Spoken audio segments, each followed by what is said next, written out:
Nasib naas menimpa bayi laki-laki asal Prancis berinisial ST saat keluarganya menginap di Villa Avani kamar 1109 Jalan Drupa di nomor 28 Seminyak, Kota Badung.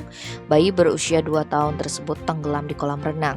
Informasi yang dihimpun koran ini, peristiwa tersebut terjadi saat korban sedang bermain bersama kakak perempuannya SHT Jumat 22 Juli pagi. Kala itu, ayah korban, Sais Tiksiri, tengah tidur di kamarnya, sementara sang ibu, Embun Marifah, sedang memasak. Kemudian wanita asli Indonesia kelahiran Jakarta ini memanggil kedua anaknya bermaksud memberikan snack.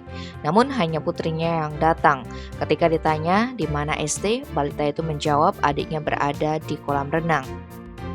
Sang ibu pun bergegas mengeceknya, ternyata bayi itu telah tenggelam. Embun pun berteriak sampai membangunkan suaminya. Keduanya lantas mengangkat ST dan langsung memberi nafas buatan. Mereka juga menelpon front office guna meminta pertolongan. Tak berselang lama, security bernama Wayan Ardana memeriksa kejadian tersebut. Selanjutnya mengambil mobil villa untuk membawa korban menuju balik klinik Jalan Kayu Ayu Seminyak.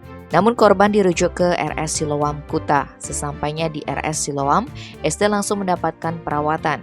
Sayangnya sekitar setengah jam kemudian, dokter RS Siloam menyatakan bayi itu telah meninggal dunia. Kini jenazah anak malang itu disemayamkan di RS Darmayatnya, Jalan WR Supratman, Denpasar. Rencananya jenazah ST akan disembahyangkan secara Islam oleh orang tuanya. Dikonfirmasi, Kapolsek Kuta Kompol Orpa SM Takalapeta membenarkan kejadian tersebut. Tim Bali Express melaporkan.